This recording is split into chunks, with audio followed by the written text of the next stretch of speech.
दोस्तों, आप सभी को मेरे YouTube चैनल में स्वागत है। चलिए एक दिल को छू जाने वाली कहानी शुरू करते हैं। 3 बातें। राजा को अभिमान अहंकार था कि वो सब जानता है। कौन सी थी वो 3 बातें? कहानी सुनने बाद सब्सक्राइब जरूर करना। राजा ने घोषणा की थी कि जो भी उसे ऐसी 3 बातें बता देगा तो वो वही बात आगे नहीं जानता हो उसे वो आधा राज्य देगा। असफल होने पर उसे दंड भी मिलेगा। एक राजा था, उसको अपने पर बड़ा अभिमान अहंकार था। उसको लगता था कि वो सब जानता है, उसमें बहुत ज्ञान है। राज्य में उसके मंत्री और दूसरे सभापति उसकी चापलूसी करते थे। राजा ने कई ज्ञानियों से ज्ञान ले लिया था। अब उसे लगने लगा कि इस पृथ्वी पर ऐसा कुछ भी नहीं है जो वो नहीं जानता है। इस अभिमान से भरे उस राजा ने एक दिन अपने राज्य में यह घोषणा करवाई कि जो भी राजा के सामने 3 ऐसी बात लेकर आएगा जो राजा नहीं जानते हैं तो राजा उसे अपना आधा राज्य दे देंगे। लेकिन ध्यान रहे, अगर वो राजा के सामने आकर ऐसा करने में असमर्थ होता है तो राजा उसे दंड स्वरूप मृत्युदंड देंगे।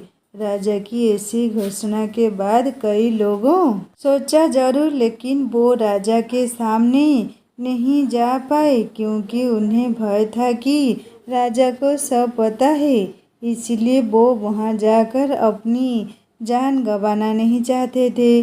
कई दिनों बाद एक बुद्धिमान और चतुर युवक को राजा के इस संदेश का पता चला। युवक का नाम सरस था। वो नगर के बाहर रहता था। वो राजा की सभा में पहुंचा। राजा की सभा में मंत्री के साथ नगर के प्रतिष्ठित लोग भी थे ताकि राजा का निर्णय सभी को पता चले। साथ ही राजा कुछ गलत नहीं करता ऐसा नगर वासियों को ज्ञान हो। सब सोच रहे थे कि यह मूर्ख राजा की सभा मानने को आ गया। राजा भी उसे देखकर खुश हुआ। राजा ने उससे पूछा, अच्छा क्या नाम है तुम्हारा? युवक बोला, सरस। राजा बोला कि अच्छा, तो तुम ऐसा कुछ जानते हो जो मैं नहीं जानता? युवक बोला, हाँ महाराज, मैं ऐसा बहुत जानता हूँ जो आप नहीं जानते।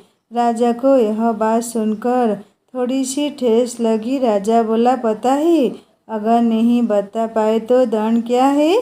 सरस बोला, हाँ मुझे पता है। राजा बोला, तो बताओ फिर मैं क्या नहीं जानता? सरस बोला कि मैं आपको 3 बातें तो बता दूंगा, लेकिन बताने के पहले मेरी एक शर्त है। अगर आप वो मानेंगे तो ही मैं शुरुआत करूंगा। राजा ने पूछा, कैसी शर्त बताओ? युवक बोला, मैं 3 दिन में वो 3 बातें बताऊंगा, एक दिन में एक। राजा ने सभा में बैठे मंत्रीगण की तरफ देखा, फिर उस युवक की शर्त को मान लिया। युवक ने पहली बात बताई। युवक बोला, हे राजन, आपके ज्ञान की ख्याति पूरे राज्य में है, लेकिन आप शायद यह नहीं जानते कि आपके राज्य में कितने नगरवासी हैं, जनगणना कितनी है। राजा के चेहरे पर थोड़ी सिकन आई, लेकिन फिर उसने अपने मन से कोई भी एक संख्या बता दी और बोला कि तुम्हें क्या लगता है, मैं नहीं जानता था कि मेरे राज्य में लोगों की संख्या कितनी है? कुल 5,23,937 लोग हैं। दरबारी राजा की वाह वाह करने लगे। सभी खड़े हो गए।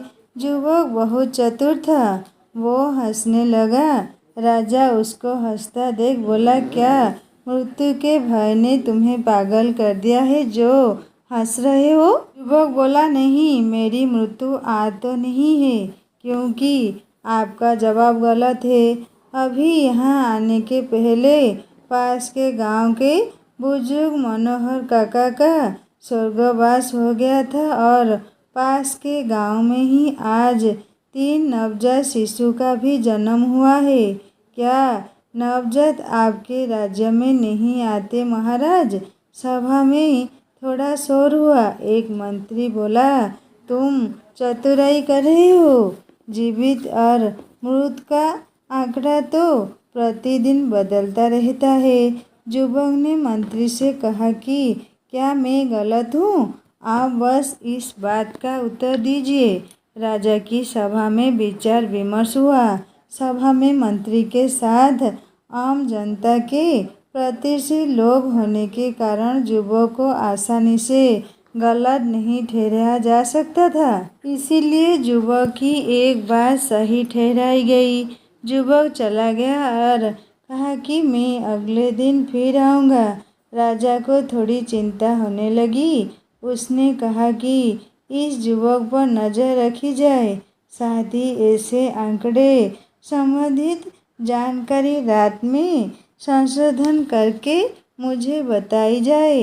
अगले दिन फिर युवक सभा में आया। उसके चेहरे पर आत्मविश्वास देखकर राजा को थोड़ा घबराहट हुई कि अब यह क्या पूछेगा। युवक खड़ा हुआ और मुस्कुराते हुए बोला है, राजन, आपने सभी प्रकार का ज्ञान अर्जित किया है, मैं जानता हूँ, लेकिन कभी कभी मनुष्य दूर का देखने में अपनी पास की वस्तुओं का महत्व नहीं जान पाता। राजा बोला, बताओ भी मैं क्या नहीं जानता हूँ। युवक बोला, आप इस विशाल राज सिंहासन पर विराजमान हैं। क्या आप जानते हैं इस सिंहासन को किसने बनाया था? राजा बोला, हाँ, यह हमारे दादाजी बनवाया था। फिर इस पर हमारे पिताजी बैठे और उनके बाद हम और हमारे बाद हमारा उत्तराधिकारी। यह तो हमें पता है। सभा में बैठे मंत्री सभी प्रसन्न हो गए। युवक बोला, मुझे पता है, यह आपको पता है, लेकिन मैं आपको जो बताना चाहता हूँ वो आपको नहीं पता। इस सिंहासन के 4 पैर ना होकर 5 पैर क्यों है? बीच में एक मोटा पैर क्यों रखा गया है? राजा बोला, यह मजबूती प्रदान करने के लिए होगा। युवक बोला, होगा या है? राजा के चेहरे पर हवाइयाँ उड़ गई। बोला, यह मजबूत के लिए ही है। तो तुम अब ज़्यादा चतुराई दिखा रहे हो। युवक बोला, नहीं महाराज, मैं आपको बता देता हूँ। आपके दादा पुष्पनाथ महाराज ने करीब 50 सालों तक इस राज्य पर राज किया। उनके 50 साल पर यह सिंहासन उन्हें उस समय पुरस्कार स्वरूप मिला था। यह 5 पैर उनके मजबूत 50 साल के लिए थे, हर एक पैर 10 साल के लिए। राजा अपने सभापतियों की तरफ गुस्से से देखता है कि उन्होंने यह बात उसे क्यों नहीं बताई। राजा उस युवक को बोलता है, तुम्हारे पास इसका क्या प्रमाण है? तुम अभी तो युवक हो, इतनी पुरानी बात तुम्हें कैसे पता है? वो युवक बोला, इस प्रश्न का उत्तर आपको मेरी तीसरी बात में पता चल जाएगा, जो आप नहीं जानते। अभी मैं चलता हूँ। राजा अपने मंत्रियों से बोलता है, आज रात्रि में मुझे इस युवक की पूरी जानकारी चाहिए। कल किसी भी कीमत पर यह ऐसा कुछ नहीं बताए जो मुझे ज्ञात ना हो। मैं अपना आधा राज्य नहीं खो सकता। अगले दिन वो युवक फिर राजसभा में आता है। राजा उसको देखकर बोलता है, आओ, मुझे पता चल गया कि तुम कल सच बोल रहे थे, क्योंकि यह सिंहासन तुम्हारे दादा ने बनाया था और मेरे दादा को दिया था, इसीलिए तुम यह जानते थे। लेकिन अब तुम्हारे पास ऐसा कुछ नहीं जो मैं नहीं जानता। तुम्हें अब दंड मिलना तय है, क्योंकि हम राजा अपने कहे वचन को नहीं टाल सकते, इसीलिए तुम्हें दंड तो मिलकर ही रहेगा। युवक मुस्कुराते हुए बोला कि आपके मुँह से यह बात अच्छी नहीं लगती महाराज, क्योंकि आप उसी परिवार से जो अपने वचन से मुकर जाते हैं। राजसभा में शोर मच गया। राजा गुस्से से चिल्लाकर बोला, तुम्हारी इतनी हिम्मत, तुम हमारे परिवार के लिए ऐसे शब्द का प्रयोग कर रहे हो? कौन सी बात से मुकरा हमारा परिवार? युवक बोला, अच्छा आपको नहीं पता?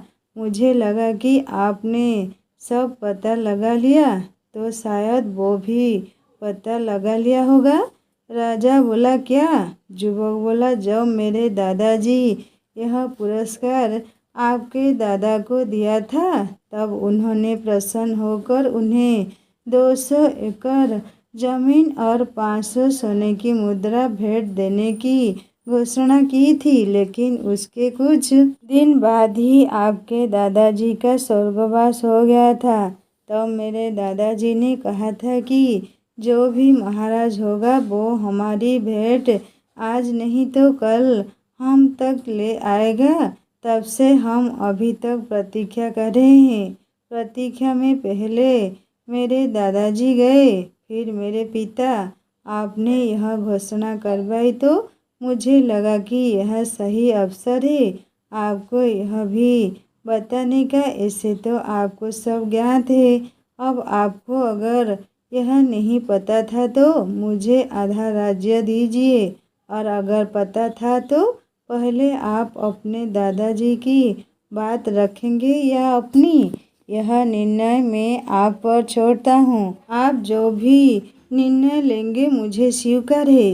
राजा को भरी सभा में यह सब सुनना पड़ा।